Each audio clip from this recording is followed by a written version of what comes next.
અત્યારમાં સ્કૂલે પહોંચી ગઈ. વાગ્યા છે હજી 7:15 વાર છે, ઘણી વાર છે 7:15. હજી કોઈ આવ્યું નથી. ત્યાં જ્યોત્સનાબેન પહોંચી ગયા. જ્યોત્સનાબેનને ઉઠીને ટેવ છે, એકદમ મસ્ત નેચર છે, એકદમ ચારેય બાજુ પ્રકૃતિ ખીલી વીઠી છે. કેન્ટીન હજી બંધ છે, વિદ્યાર્થીઓને મેદાન ને બધું ખાલી છે. અમારા શ્વેતાબેન આવે છે. કેટલું મસ્ત વાતાવરણ છે. અત્યારમાં ઉઠીને તો અડધી કલાક વોકિંગ કર્યું હોય ને તો આમાં મજા આવે, પણ ટાઈમ ક્યાં લેવા જાવો? વોકિંગ માટે ટાઈમ જોઈએ ને. હું પદુડિયું વેલી થઈને આવી જઈએ, વેલી ઉઠીને. આ શ્વેતા ડાય છોકરી છે અમારી. અને પેલો નંબર આવ્યો પણ પાર્ટી નથી આપતી. બોલો, માસ્ટરમાં આ છોકરીને પેલો નંબર આવ્યો, આપણે માસ્ટરમાં પેલો નંબર આવ્યો. ઘણા પાર્ટી માગે. ઓલો લખુડો એમ કહે કે તમે ખાલી અમને કયો કે કેદી જાવું તો તમને ઘરેથી તેડી જઈએ, ખર્ચો ખાલી તમે આવો. આ સાંભળે પણ આ છોકરી પાર્ટી નથી આપતી. બોલો, પહેલી વાર આવ્યો હોય તો આપવો પડે. વારી વખતે હોય હા તો વારી વખતે હા પાર્ટી દેવી જ પડે ભાઈ. પેલો નંબર આવે તો પાર્ટી દેવી જ પડે. અમારો પેલો નંબર આવે તો એમ આપતા, ખાસ કોલેજ ને આપતા. તો હાલો હવે જઈએ સ્કૂલે અને આગળ વધીએ.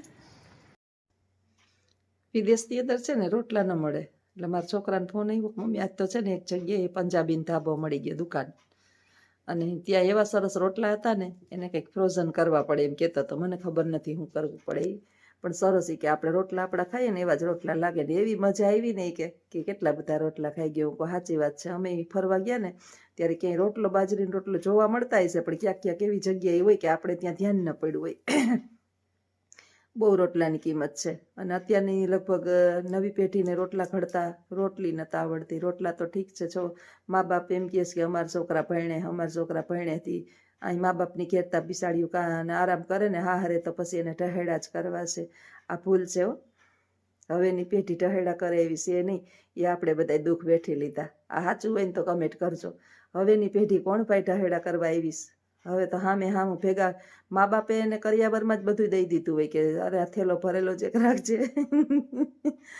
તકલીફ સહન કરતી નહીં, કોઈ પણ પ્રકારના ટેન્શન લેતી નહીં. અમે બેઠા જ છીએ, પ્રોત્સાહન પૂરેપૂરું હોય મા બાપનું. અને અટાણે હાહુ હાહરાને રોટલાને કઢીનું પાણીને ગલાસે છેલ્લે આમ શ્વાસ ભરતી હોય ને તો એ કે પાડની છે નથી દેવું. આ દયા નામની ચીજ હવેની પેઢીમાં છે નહીં. અને દુઃખી થાય આપણી દીકરીઓ, એ વાત હવે ખોટી છે. હા છે ક્યાંક ક્યાંક સંસ્કાર મા બાપના જોવા મળે છે, નથી એવું નથી, મેં જોયા છે એવા. એના મા બાપના સંસ્કાર હોય કે સાસુ સસરાની જે સેવા કરતા હોય ને મા બાપની, તો આપણે 20 વર્ષના 25 વર્ષના આપણે ત્યાં રહીને જ આવ્યા હોય. હારે વહી ગયા હોય પછી જેમ હાહુ હારાની સેવા કરતા હોય ને એમાં એના સંસ્કાર ટપકતા હોય ને એવા જે છે ને ક્યાંક ક્યાંક હજી એ જોવા મળે છે. પણ હવે છોકરીઓ દુઃખી નથી થતી. એ આપણે ભ્રમ છે મા બાપનો કે હવે તો હામે હામ ફટાફટ જવાબ આપે. એક હાહુ બોલે ને તો હામાં 10 જવાબ એના વેળ તૈયાર જ હોય. એટલે હાહુ બોલતા પહેલા વિચાર કરે કે આની અરે માથાજી કરવી, એના કરતાં ન કરવી. અત્યારે યુગ ઈ છે, આવી ગયો છે. તો આપણે આપણા જીવનની હું વાત કરતી હતી કે ભગવાનના હાથમાં સોંપી દેવાની નૈયા, કે મારા જીવનની દોર તારા હાથમાં છે. હવે મારતોય તું ને તારતોય તું. કારણ કે 1000 હાથવાળો છે, અંતર્યામી છે ને બધી ખબર છે. એના સિવાય આ દુનિયાની અંદર આપણું કોઈ છે નહીં, એમ સમજી અને અબ સોંપ દિયા ઇસ જીવન કા સબ ભાર તુમ્હારે હાથોं में, મેરી જીત તુમ્હારે હાથોं में, મેરી હાર તુમ્હારે હાથોं में.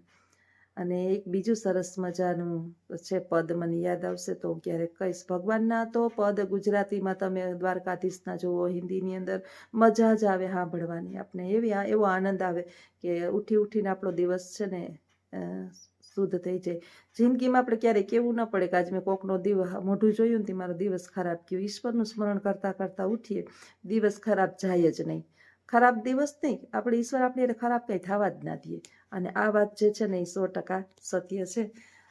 કારણ કે એ તો અનુભવની વાત છે, ઈશ્વરના અનુભવની. ઈશ્વરને બહાર શોધવાનો નથી, આપણા અંતર્મનની અંદર છે. આંખ બંધ કરીએ એટલે આપણે જે આપણા આરાધ્ય દેવ હોય ને આપણે દેખાતા જ હોય. દેખાય એટલે સમજી લેવાનું કે આપણે ભેગા છે.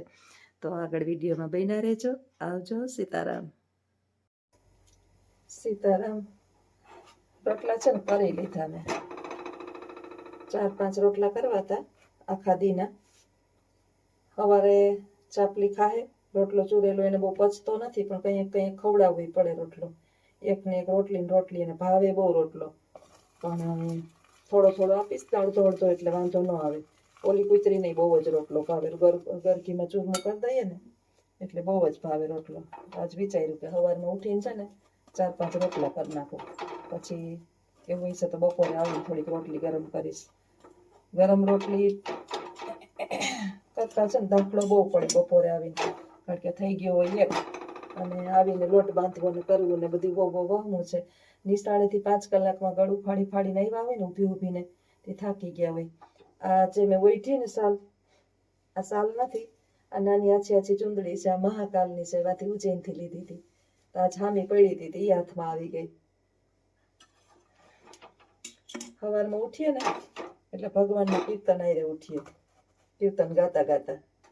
કાલ હું તમને જેમ વિડીયોની અંદર કહેતી હતી એમ, મનની અંદર કોઈ ખરાબ વિચાર નહીં લઈ આવવાના, નકામા ડેટા બધા ડિલીટ કરી નાખવાના, અને ભગવાનના ડેટા છે ને એ બધા યાદ કરી નાખવાના. એટલે બધું ભગવાનને અર્પણ કરી દેવાનું. એના માટેનું એક સરસ યુટ્યુબમાં મળી ચાહે તમને આ ગીત, કે સરસ મજાનું હિન્દીની અંદર બહુ સરસ મજાનું પદ છે. अब सौंप दिया इस जीवन का सब पार तुम्हारे हाथों में, मेरी जीत तुम्हारे हाथों में और हार तुम्हारे हाथों में, अब सौंप दिया इस जीवन का सब पार तुम्हारे हाथों में. ભગવાનને ઉઠીને પ્રાર્થના આપણે કરીએ કે હે દીનાનાથ, અમે અમારા જીવનનો બધો જ ભાર છે ને તારા હાથમાં સોંપી દીધો છે. કાંઈ અમે જાણતા નથી, કાંઈ અમને ખબર નથી પડતી, અજ્ઞાની છીએ, જ્ઞાનની પ્રાપ્તિ કરાવો. અને હવે અમે હારશું કે જીતશું એ ભારે તારી ઉપર છે, તારે આધાર છે. એટલે ઈશ્વરને ઉઠીને પ્રાર્થના કરીએ, કાયમ કરીએ. ક્યાંક તો દીનો નાથ સાંભળશે ને. એમ કહેવાય છે કે 24 કલાકની અંદર તમે કંઈ પણ રટણ કરો ને, ઈશ્વર એક વખત સાંભળે. ક્યારેક તો 24 કલાકની અંદર પૂર્ણ શ્રદ્ધાથી, પૂર્ણ વિશ્વાસથી હું તો પ્રાર્થના કરું કે દીનાનાથ, મને તમારા ભવિષ્યની કાંઈ ખબર નથી. જગતના સ્વામી જાણે, બધું તું જાણે છે. એટલે મારા જીવનનો સમગ્ર ભાર તારા ઉપર છે. આ દેહને છે ને પરાધીન ન કરતો ક્યારેય. એક પાણીનું બૂંદ પણ મારે કોઈના હાથે ક્યારેય જીવનમાં ના પીવી પડે.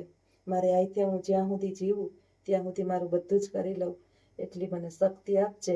ઈશ્વર ચોક્કસ આપણી આ પ્રાર્થના સાંભળશે. અને મારે છે ને મેં રોટલા કરતી, કારણ કે રોટલા કરતાં કરતાં છે ને ટપક ટપક ટપક અવાજ આવે. સરસ મજાના ઓલા સુચેતાબેન કહે કે અમે તો છે ને ઘીની પળ ઉઠલાવી અને રોટલો ચોપડીએ. આજ મેં એ ટ્રાય કરી, એટલે કૂણા માખણ જેવા રહીએ. 5 રોટલા કરી લીધા સરસ મજાના.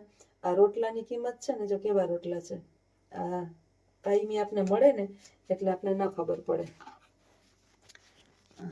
ન મળતા હોય ને રોટલા, એને ખબર હોય કે આની કિંમત શું છે. એની હું તમને હમણાં વાત કરું. સીતારામ બધાયને વહેલી સવારના. જય શ્રી કૃષ્ણ. ઉઠી ગયા, ચા પાણી પીવાઈ જાય એટલે રોટલા કરવા છે. તો કાયમ રોટલી અજીતની ફરમાઈશ હોય કે ઠંડા રોટલા કરી નાખ ને તો બપોરે કંઈક મજા આવે. ગરમ રોટલા એને ન ભાવે. મને તો ટાઢો નૂનો ને બધોય ભાવે. બાયુના સ્વભાવ છે ને ચાલશે, ફાવશે અને દોડશે જેવા હોય. જો કે અજીતને કંઈ વાંધો તો ના તો ન પડે, પણ મને એમ થાય કે ટાઢો ભાવે તો સવારમાં કરી નાખે, ગમે તે કરવા જ ને. તો હાલો ચા પાણી પી લો, આગળ વિડીયોમાં બન્યા રહેજો.